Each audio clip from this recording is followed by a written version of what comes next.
எமது இனிய நேரிழந்திருப்பது உங்கள் அபிமான அலைவரிசை கோடை பண்பலையின் வாழ்வே தவம் மாற்றுத்திறன் படைத்தோருக்கான மறுமலர்ச்சி தொடரின் 33வது பகுதியில் இணைந்திருக்கிறீர்கள்.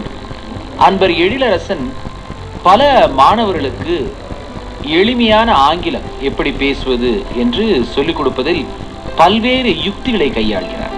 இன்னும் சொல்ல போனால் பல நேரங்களில் மொழி கற்றுக்கொள்வதில் ஒரு சில நுணுக்கங்கள் உள்ளன. அந்த நுணுக்கங்களை நன்கு அவர் அறிந்திருக்கிறார். இதோ நம்மிடையே எழிலரசன் அவர்கள்.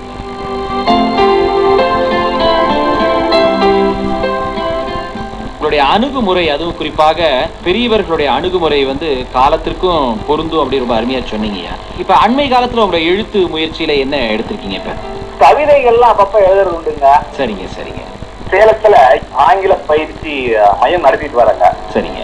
கரெக்டா சொல்ல போனா தந்தை பெரியார் போலயும் அம்பேத்கர் போலயும் என்னுடைய குழந்தைக்கு கிடைச்ச ஆங்கில அறிவை சமுதாயத்தில் இருக்கிற அத்தனை குழந்தைங்களும் கிடைக்கணும்னு நான் ரொம்ப ஒரு கங்கணம் கட்டிட்டு நான் ஒரு வேகத்தோட வெறியோட ஆங்கில பயிற்சி கொடுத்துட்டு வரேன். அருமை.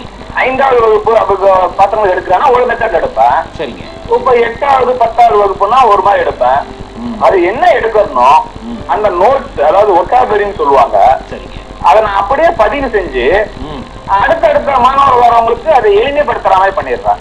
இது ஒரு கலை. ஸ்போக்கன் இங்கிலீஷ் அப்படிங்கிற ஒரு கலை அப்படிங்கிறதுக்கு நான் சொல்லி சொல்லி சொல்லி நிரூபிச்சுட்டேன். சரி. ஃபர்ஸ்ட் இதன் மேல ஒரு காதல் வரணும், அப்புறம் சொல்றதெல்லாம் சாதகம் பண்ணணும், சாதகம் பண்ணதை ஆதியர்கிட்ட காட்டணும். அப்புறமே படிப்படியா ஒரு கட்டடம் கட்டுற மாதிரி செங்கல் பை செங்கல் பண்றோம் இல்லைங்களா, அப்படிங்கிறது சமுதாயத்துக்கு உணர்த்திட்டேன். சரிங்க, நல்ல விஷயம். சாதித்ததுன்னா இனிமேல் செய்ய வேண்டும் அப்படின்னு சொல்லணும். சரிங்க. இப்ப உங்களுடைய குடும்பத்தை பத்தி சொல்லுங்க. எனக்கு மனைவி, 2 மகள்கள். சரிங்க. பெரிய மகள் 12வது படிச்சுட்டு இருக்கா. பெரிய மகள் பேர் அபிநயா. சரிங்க.